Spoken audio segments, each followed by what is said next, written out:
It's the Date Master, and we're back. We're back from our mini vacation. So, I got a story to tell. At the beginning of this video, you're going to see some of my footage that I caught in the great ATL. We got the rain going in the background, but I want to talk about my trip this weekend. Shout out to my guys. We celebrated, we were supposed to go to the Black Beach weekend. All that happened, and we dodged the bullet. Literally called a last minute audible, and we just shot over to the A. It was cool. Now, in my experience with going to Atlanta and other states, I pretty much know where the hot spots are gonna be. We're not chasing women, but we want to be in the area where there are gonna be beautiful women, friendly, etc. In our same demographic age or whatever. So we go to Atlanta this past weekend, Thursday through Sunday. I'm gonna give you the rundown. So Thursday we go to this spot. You may be familiar with it. It's called Boogaloo. Boogaloo is like a hookah lounge. They got food, etc. They do like a brunch on the weekend. It turns into a big party. So we go here Thursday. I guess it's the R&B Thursday night. And we're looking around and we see nothing but buffaloes, hood, all kind of, just the market. When I see people talking about the dating pool has pee in it. Not saying I'm looking to date any of these women, but you want to be in the company of beautiful women whenever you travel outside of your habitat, if you will, your environment. You want to get away, and you look at Atlanta. Atlanta has beautiful women everywhere. They have, even though they had an alternate lifestyle in abundance, they still have an abundance of beautiful women. But it seems as if this last trip, we went out to about maybe 5, 6 different places. It was only one place that had a nice quality, maybe 1 or 2 places out of the 6 that just had an abundance of quality women, or women that, on a certain level. But, my guys, I ain't gonna shoot no names, but, we're moving around in hopes of running into these women that we know the ATL houses. But I'm thinking like, I wanted to do other activities. I really wanted to go, to the stores and go and, see the city, go into certain, restaurants, nice restaurants, because I know women hang out in certain places at certain parts of the day. So I always learn that when you go chasing women, it does not work, because if you have to chase them, that means they're running from you. You go places to attract, or you go with places where women will be, but you go with the intention on just enjoying yourself. You go throughout your normal day. You want to go eat a fine meal. You want to go have good drinks. You want to go into a great environment. This is where women are going to potentially hang out, especially in large metropolitan areas. So when you go chasing them, saying you're going to go to the closest, in this, it's in proximity of where we're staying, depending on where you're staying at, or it's just right here, they got this going on. A lot of that is going to be your low-hanging fruit. You have to put yourself in positions to where women notice you, to where women are coming because you're there. So in this case, you would make the reservations at your STK, your Sugar Factory, these restaurants that have a great ambiance that caters to women, also catering to the men. And when you do that, you cut out a lot of dummy mission. You cut out a lot of dummy mission. And also, when you go out of town, you don't want to go out of town just for the sake of women, for the sake of, being in their environment. You want them to be in your environment. You want to go enjoy yourself, genuinely go for the sake of enjoyment and getting away from, whatever stresses you're leaving at home, whatever the case may be. You want to make it about you. And I notice when you make it about you, you really don't have any regret on the lack of interaction or the lack of quality women being in your area, because that wasn't your reason for going anyway. But I'm only using ATL as a example of what the new dating pool and what the demographic is going to look like.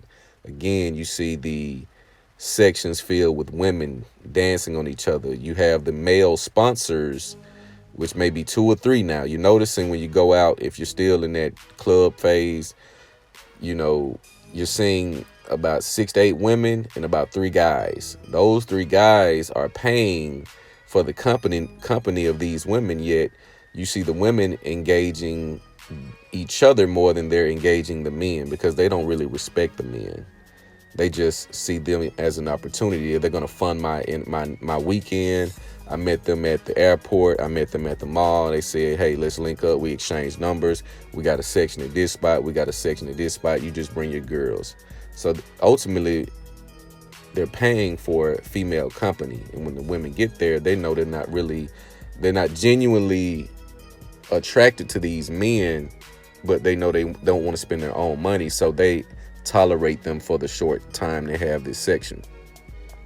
So you see these women dancing on each other, standing on top of tables and all of this, basically having the time of their life, because they fool themselves into thinking that if I get a free meal, if it's my birthday, if it's whatever, I get the right to celebrate it in whatever way I see fit.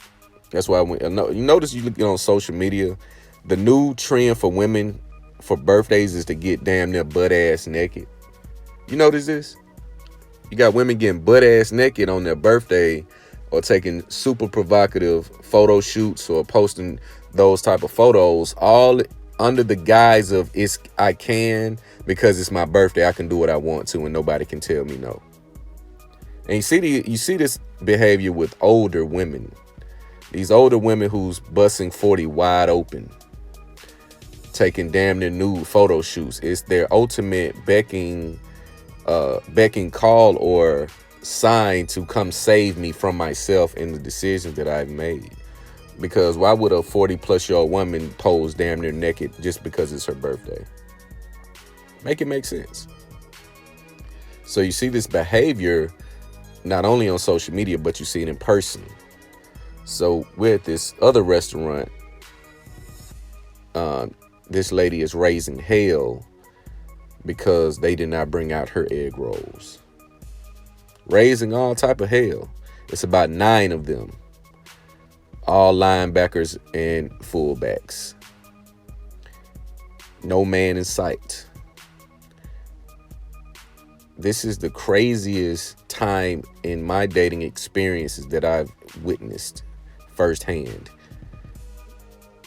And the other part of that is you have the alphabet community who has the defeminized female who is posing as a man, and they're taking on the bill as well. These women are faking as if they're living a certain lifestyle only to get monetary favors from the same gender, which we know that they're not really attracted to. But they'll use these women that are posing as men as a sponsor as well. So you're also seeing the large groups of females with about 2 defeminized females posing as men. These women will go great lengths to not pay a damn thing. This is what I've noticed. They will go great lengths. So when you go to these spots, a lot of the times these arrangements are already pre-made. It'll be very rare you go into a spot and you meet women in a section or whatever and invite them to yours. They already got these arrangements already made, because you have to pay in advance now. The new club experience is prepay. Pay before you get there. If you want a seat, you want a reservation, you want a section, you got to prepay.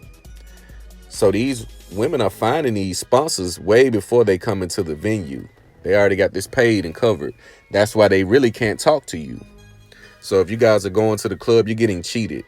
I think it was shout out King Riches. I think I saw him doing a broadcast about how the club cheats men.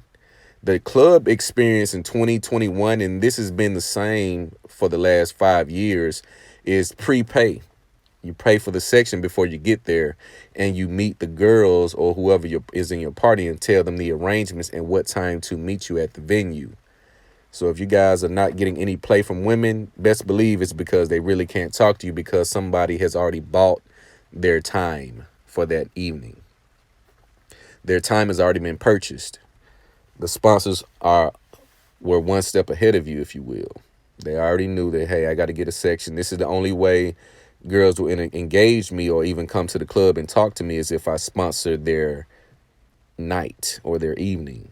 Free liquor, free weed, whatever floats their boat. As long as they don't have to pay, they're going to be present. They're going to be present. So when you chase women, it does not work because they are already being pursued by more than likely a higher bidder, a man or a woman that's going to pay a little bit more premium than what you feel that is worth. You got women and men that's spending thousands just for the attention and the company of women for only a few hours. These sections in Atlanta and in other places, Miami, can cost you anywhere from $500 to $5,000. Sometimes $10,000, depending on the event or the weekend or who's going to be performing or present at the venue. So, Atlanta is, like I said, it's a melting pot. It has a lot of women. The ratio is off. And then again, just overhearing conversation and just reports, a lot of the women that come to Atlanta that are not from there, they have a weird stigma and fear that the men that they come across are on the DL. So if you're in a lot of these metropolitan areas, Miami, Atlanta, you hear these horror stories about men or women catching their men cheating with other men. If you like that lifestyle, all for you. But to sneak and do it is throwing a lot of shit in the game. Women are on the edge. They're fearful. They don't know if this man is straight or whatever, heterosexual. So they're going to be a lot more reluctant because, again, the stigma and the stereotype is out. That's why imagery is so powerful. We have to control our media and we have to be present. If you're a man and you know how to put yourself together, you know how to put on the, certain gear, you know how to represent yourself with certain behavior, you need to show those images. You need to put yourself out there because we're saturated with feminine men, feminine males walking around, feminine males having platforms to speak on masculine behavior. And this is throwing shit in the game because these men can doctor themselves up to make themselves look masculine, but then on the low be playing on the same team. So it's just a lot of things that men are having to fight through in this dating phase and this age of dating now. Is going to be very difficult for you guys. There's going to be a lot of obstacles. If you're not on your A game, I suggest putting your all into yourself first. Doing what you like to do, becoming who you want to become should be top priority. If you're chasing women and you're not investing in yourself 100% or you're not at that level that you want to be at in life, your dating experience is going to be lackluster because you're going to have this deep-seated thought in the back of your mind that I'm dealing with this one, but I know I can do better. I'm dealing with this only because this is what I can get right now. This is what I qualify for right now. I know I can do better. So your dating experiences are going to be lackluster at best because you're giving this woman or you're presenting yourself as a lower value version of yourself. Get yourself where you want to be. Get yourself how you want to look. Because relationships are reflective. Opposites do attract, but you also, again, like energy attracts like energy. But this was my trip to ATL. It was very interesting. Just some things I learned about, the new dating scene, myself, your approach to, trying to get into spaces where women are trying to, attract women is going to be very difficult now because everything is pay on demand. Even when I look at our bills for food, we spend more on food than anything else. Food, every time you spend money on food, it's $30. So everything has been sold, from parking to food to drinks, etc. It is going to come at a cost. So you guys tell me what you think about this video. Like, comment, subscribe. Holla back at your boy.